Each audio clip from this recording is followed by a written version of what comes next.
Hello, this is Rusty. I'm looking at Stuff Plus's Inescapable Prison. And before we do anything, I just want to go into options, extras actually, and map settings and change the warden to the Ecologist. Now, as it stands, the other income today was 8,335, which includes power exports. Go to finance. Power export was 7,185. Now, the reason why it's so high compared to what it was during the series is because I've split up the array of 22 solar wind hybrids into 3 clusters, 2 of which are 10, and the remaining 2 are on their own cluster. So the first one still powers the prison as before. The second one only exports, and the third one is only exporting as well. You'll notice that the daytime rate and the nighttime rate are different in Prison Architect, obviously, so because there's no solar. So the cap here at night is 2660 units. And when we get to daytime, we'll see what it goes up to. They're both the same, see? Our excess power here is 2660 because there's nothing drawing from it. And here it's only 1588. Now, when it was set up with 22 in a row connected to one transformer, it was 3939 excess power. That was the cap of how much money Stuff Plus could make from their setup. But splitting it up like this is going to make a little bit of a difference. I also changed over to the Ecologist, which will make a secondary difference. Now, this prison is costing a bit more to run because I've increased the number of guards and I've changed their break schedules. I think if it's in this save, let me just check if it carried across. Staff needs break schedules. It didn't carry across. So I'm just going to bump that up to 35 on that one only. Now, the reason I want them to be having more breaks when I play is because they're more vigilant when watching the monitors that control scanners. So any contraband comes in on scanners, you need the guards to be very well rested to get the most efficiency out of it. Right, so halfway through a day, we're going to find out what our income is from power exports not very long from now. I've made 2 changes. I've split up the grid into 3 clusters, and the module that you want to use is 1 transformer, 8 batteries, 1 power meter, and 10 solar wind hybrids. I've sold off altogether the original solar panels and wind turbines. You remember in the series there were 6 solar panels and 6 wind turbines that were legacy from unlocking the green energy goals. I've sold them, we don't need them anymore. And all I've done is use the remaining 22 solar wind hybrids that Stuff Plus already had and added in an extra transformer to these 2 arrays and these 8 batteries. These 2 batteries are from this one here because we don't need all 10 for that setup, and we don't need all 10 for this setup either. Our cap is going to slow down now that we've entered nighttime production. It's gone back down to 2660 from 5000.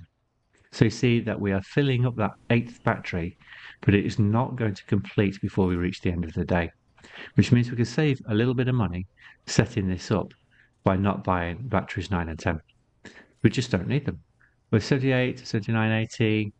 We have half an hour to go. It's not going to reach 100%. That 96 was the last one we saw. The exports we got from that are 15,778. Now, that's about slightly more than double it is without the Ecologist as your warden. So just making this change alone, but leaving the same warden, who is the pacifier, would get you 7,100. And that is a little bit more than double what you get with the original layout with 22 in a row connected to 1 transformer.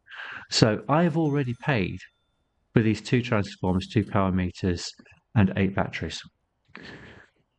It also helped because I sold off the solar panels and wind turbines that are legacy from unlocking the green energy goals. So that also contributed to paying for these extra equipment. There is an extra, of course, upkeep to having them because they weren't here at all before. So there is a maintenance cost to having them in. But the increase in how much money we get from exports greatly outweighs the cost of maintaining these couple of pieces of extra infrastructure. Vastly, vastly outweighs it. Now, look what that's done to our bank balance already, our cash flow. Our other income is 8,900. And that is after I've increased the guards and the dog handlers once I loaded them at, just to make sure the guards could get more breaks. So I hope you enjoyed that. And now you've seen how the module works to get most efficiency out of it. You have the option of whether or not you want to use the Ecologist or not. They might not be the best warden for the prison that you're planning. Like in this prison, the pacifier was the better choice. But just as a showcase of the kinds of money you can make from solar exports, that was necessary to switch over to that. Now, remember, you can have 128 green generators of one of the three kinds in total in a prison. And I've used 22 here, and we're getting 15,000 a day. If we times it by 6, that's 15 times 2 is 30, times 3 is 90. You're looking at an income with the Ecologist and with this modular design of somewhere around $90,000 a day, or generic currency units. So that's a huge increase from where we are now. Of course, it takes a significant investment in green technology to get up to that $90,000 a day. So the payback period is important.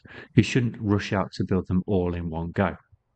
Now, Stuff Plus did unlock, it's not in here, sorry, bureaucracy for tax relief and offshore tax haven. So this pays for itself, this last one.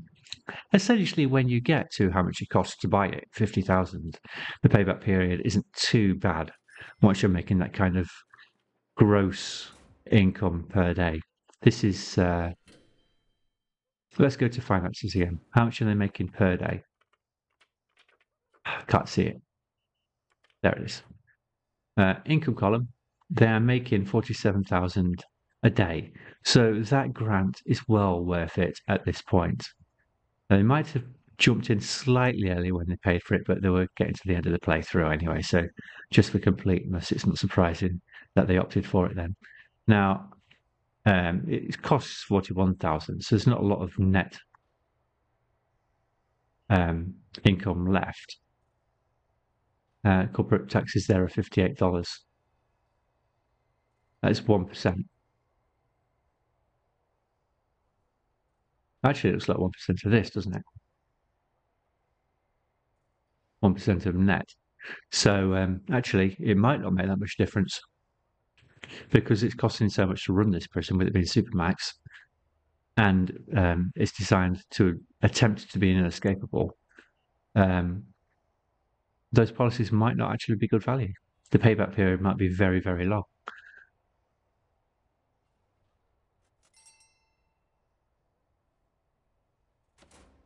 But either way, that's how to export power more efficiently than the original design. And it didn't take much change. All I had to do is break up the grid, move a few of these back a little bit, and put the two surplus ones on the end, just to see the total value just from the solar wind hybrids. And this technology was paid for by selling off the legacy green technology we no longer needed once these had been unlocked and the green goals had been finished. But for one, or is it two? There's two goals I think remained to be finished in the playthrough.